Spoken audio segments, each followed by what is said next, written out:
내가 죽지 않으면 이 상황이 끝나지 않을 것이라고 하는 그 절망감이 결국은 이 학생을 죽음으로 몰고 간 것 아니냐는 그런 생각이 듭니다. 그래서 네. 저희들이 좀 더 민감하게 그런 부분들을 살펴보고 좀 더 적극적으로 이들을 찾아내기 위해서 노력해야 되지 않을까 하는 생각합니다.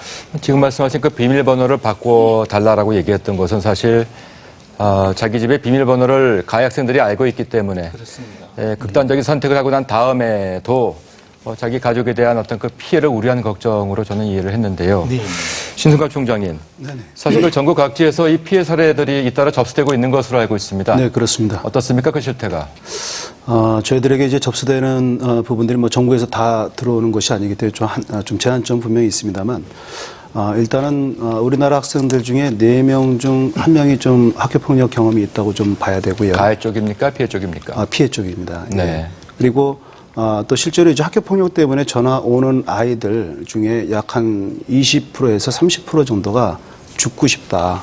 그리고 당장 죽고 싶다 같은 경우에도 10% 미만입니다. 그래서 10명 중 1명 정도는 당장 죽고 싶다라고 할 만큼 상당히 큰 그 자살에 대한 충동 그리고 또 우울증이라든지 이런 문제로 인해서 지금 저희 단체에게 전화가 오고 있습니다.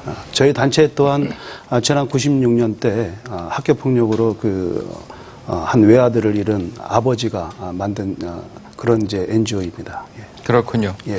강 변호사님, 참 이와 같이 그 피해 학생들을 만드는 그 가해 학생들도 궁금한데요.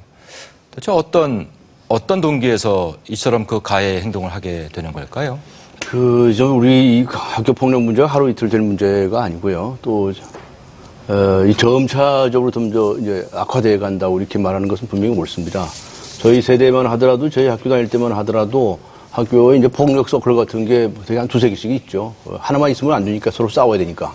그래서 이제 늘 그렇게 해왔던 것인데 이제는 점점 더 커가는 거예요.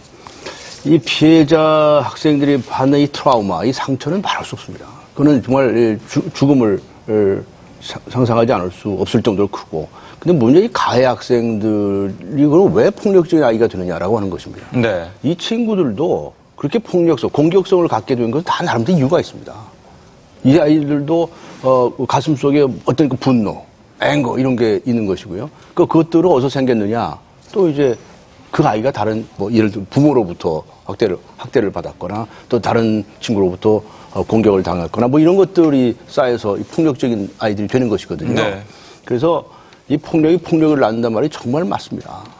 가해 학생들이 그냥 깡패가 되고 그냥 이 불량 청소년이 되는 게 아니죠. 이 서클들 만들고 하는 친구들은 또 그렇게 3, 4부 또 잘 모여요. 유유상종이죠. 네. 그렇게 해서 문제를 더 커나가기 때문에 이 학교 폭력에 관한 문제는 피해자의 대책뿐만이 아니라 가해자에 대한 대책도 동시에 이루어져야 된다. 이렇게 늘 주장을 해왔습니다. 손봉호 교수님, 그런데 어떻습니까? 이 학교 폭력의 얘기가 어제 오늘의 얘기가 아니지요. 근데 계속해서 반복되고 있는 것을 보면 그만큼 우리의 그 무관심이랄까요? 무딤이랄까요? 예. 그런 것을 반성하지 않을 수가 없을 것 같은데요. 예, 가장 중요한 이유가 저는 그 학교 폭력이 범죄라는 인식이 가해 학생들에게도 없고 학교도 충분하지 않고 사회도 충분하지 않고 심지어 사법부도 그렇습니다. 제가 한 가지 예를 들겠습니다. 어느 지역에 9학생, 여학생 4사람, 남학생 5사람이 집단으로 아무 이유 없이 한 여학생을 야산으로 끌고 가서 기절할 정도로 때리고 담뱃불로 지지는 등 폭력을 행사하고 돈까지 빼앗았는데 그 판사가 말이죠. 어떻게 처벌을 했는가 하니까 풍선 효과 같은 역효과만 일어나므로 화해 근고 제도를 활용해서 불처분 결정을 내렸다. 네. 이것이 우리 사법부가 하는 일입니다.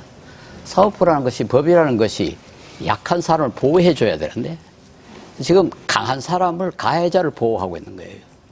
이렇게 하니까 지금 우리 사회에 그 폭력을 행사하는 사람은 더 특세를 하고 또 피해자는 점점 더 숨게 되고 더 큰 피해를 입는 이런 상황이 됐습니다. 네. 이것이 우리 아주 가장 큰 이유 가운데 하나라고 생각합니다.